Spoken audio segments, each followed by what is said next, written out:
فَأَزَلَّهُمَا الشَّيْطَانُ عَنْهَا، پس ڈگمگا دیا ان کو شیطان نے وہاں سے، یعنی اس جنت سے.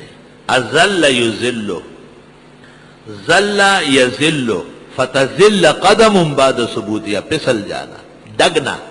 پرانی اردو ہے ڈگنا، آج کل ہے ڈگمگانا.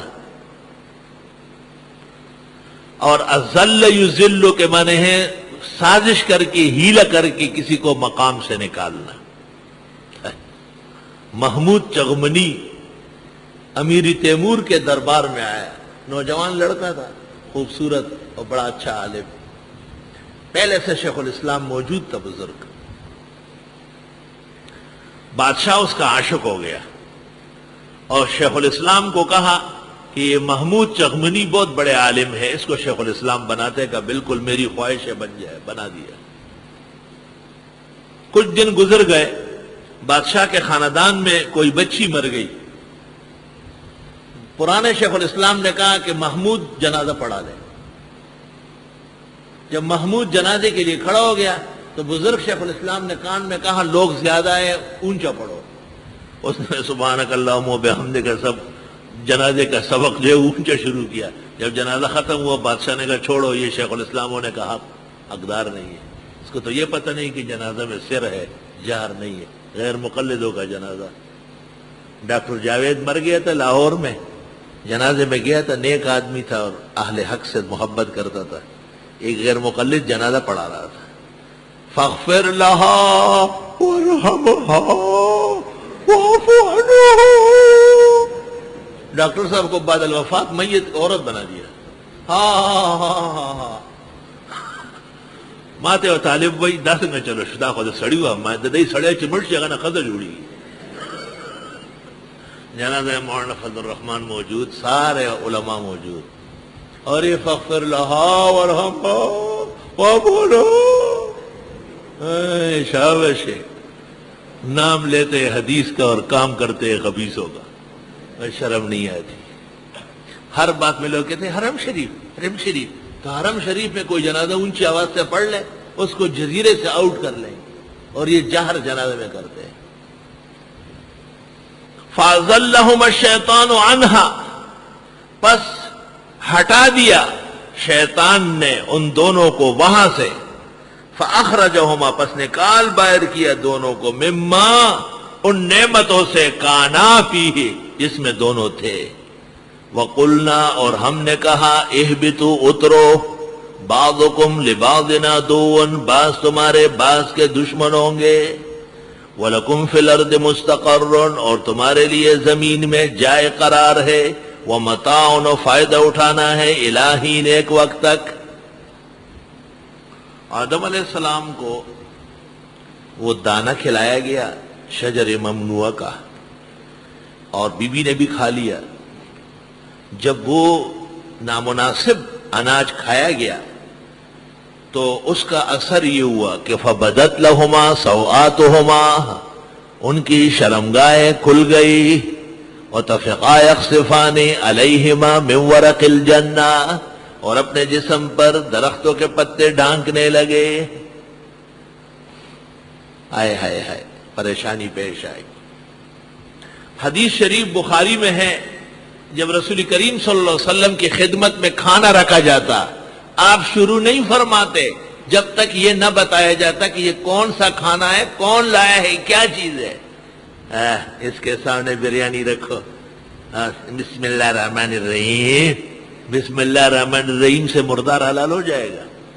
پھر تو کسی کے جیب سے نوٹ کھینچو اور بسم اللہ الرحمن الرحیم، وہ تیرا ہو جائے گا کیا؟ تبلیغی جماعت کے لوگ اچھے لوگ ہیں، نیک صالح لوگ ہیں. اللہ اس جماعت کو اور عزت عطا فرمائے. اور ہمارے لوگ ہیں، ہم ان کے ہیں، وہ ہمارے ہیں. ان بعض چیزوں میں ذرا کم فہم ہے. بڑے تکڑے قسم کو مولویوں کو ڈھونڈا کہ ذرا اس کو سیدھا کرنا ہے. فجر کے بعد آئے، سامنے دارالحدیث کی جگہ چھوٹا سا باغیچہ ہوتا تھا، اس کے سامنے پلنگ پر ہم بیٹھتے تھے. میں نے طالب علموں سے، خادموں سے کہا چائے وائے ناشتہ تیار کرو. جمعہ کا دن تھا، فجر کے بعد جماعت کے نیک لوگ آئے. جماعت بڑا کام کر رہی. میں نے کہا اللہ اور توفیق دے.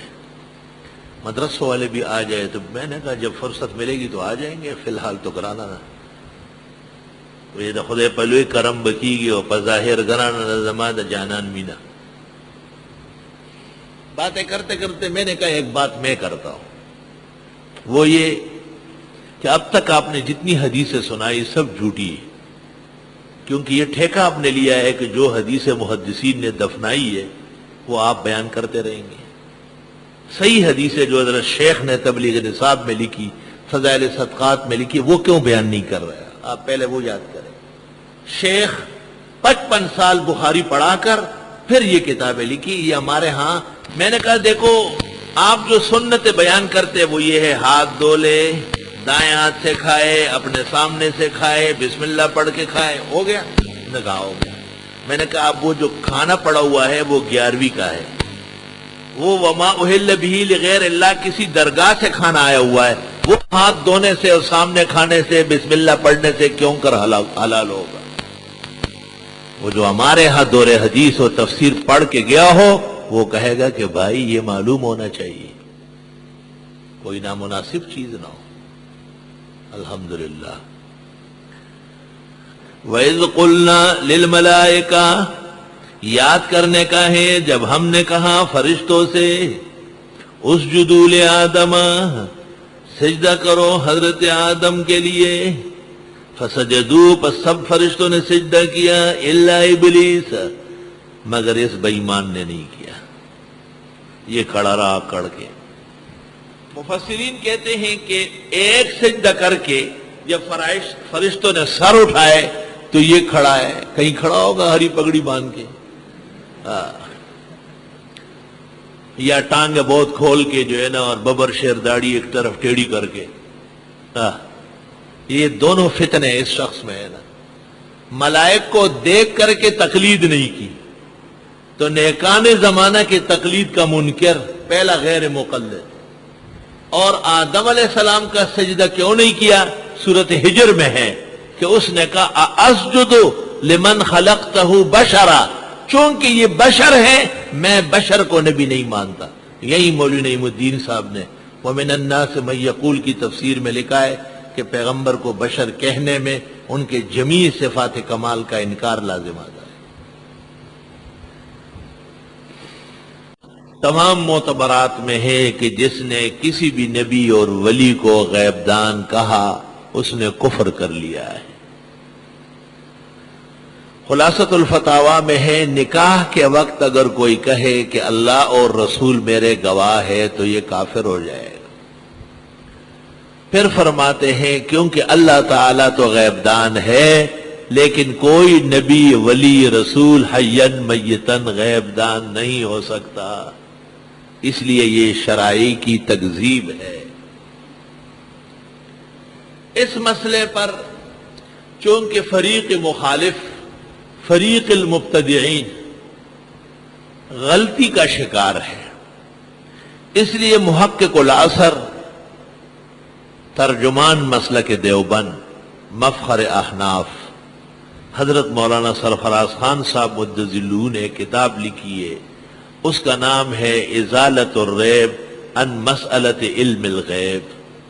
کتاب نہیں ہے اس موضوع پر انسائکلوپیڈیا ہے، کتاب نہیں ہے اس مسئلے پر کائنات علم ہے، صرف ایک کتاب نہیں ہے، ایک زرخیز وادی ہے، اور باغ و بہار، گلستان و بوستان ہے، دیکھیں گے تو خوش ہوں گے۔ اس سے پہلے دارالعلوم دیوبند کے مشہور مناظر مولانا منظور صاحب نعمانی نے ایک کتاب لکھی ہے بوارق الغیب، بوارق الغیب۔ اور بھی اپنے بزرگوں نے، مولانا ابو الوفا شاہ جہان پوری نے علم غیب پر کتاب لکھی ہے، اور اس میں ثابت کیا ہے کہ کسی معنی و تعبیر سے بھی کوئی نبی اور ولی بشمول حضرت محمد صلی اللہ علیہ وسلم غیب دان نہیں ہے۔ روح المعانی میں علامہ آلوسی بغدادی نے کہا ہے کہ اگر کوئی نبی کہے کہ انا اعلم الغیبہ تو اس کا مطلب یہ ہے کہ وہ کہے گا کہ انا ادعی الالوہیت، لأن من یعلم الغیب یکون الہا۔ پیغمبر عالم الغیب نہیں، یعنی پیغمبر الہ نہیں۔ جو کہتے ہیں پیغمبر یا ولی غیب دان ہیں، انہوں نے ان کی الوہیت کا بھی قول کیا ہے، اگرچہ شکل دوسری ہے۔ مشکل کشا، حاجت روا، مرادیں پوری کرنے والا، دور و قریب سے سننے والا، ان کے نام کی نیاز، منتیں اور نظریں تک دی جا رہی ہے۔ یہ ولی کے بہانے الہ ہونے کا نظریہ اور عقیدہ ہے۔ اس وقت یہ مختصر بیان اس سلسلے میں کافی ہے۔ اگر اللہ تعالیٰ نے توفیق دی، درمیان میں کوئی جگہ آئے گی، وہاں مزید کلام ہو جائے گا۔ جس وقت آدم علیہ السلام نے وہ اسامی بتا دیے جو کہ ملائک بوجہ معذور ہونے کے نہ بتا سکے تھے، تو آدم علیہ السلام کا اہل ہونا خلافت ارض کے لیے یہ ثابت ہو گیا ہر اعتبار سے۔ یہ دستور ہے کہ جب ایک آدمی کسی منصب تک پہنچے تو دوسرے لوگوں کے لیے ضروری ہے کہ وہ اطاعت کرے۔ چنانچہ اللہ تعالیٰ نے فرشتوں سے کہا کہ اب آدم علیہ السلام جو زمینی خلافت کے لیے اہل ثابت ہوئے اور تم اس کے سامنے معذور ثابت ہوئے، لہذا آدم علیہ السلام کے آداب بجا لاؤ۔ اس وقت آداب بجا لانے کا طریقہ سجدہ ہی تجویز ہوا۔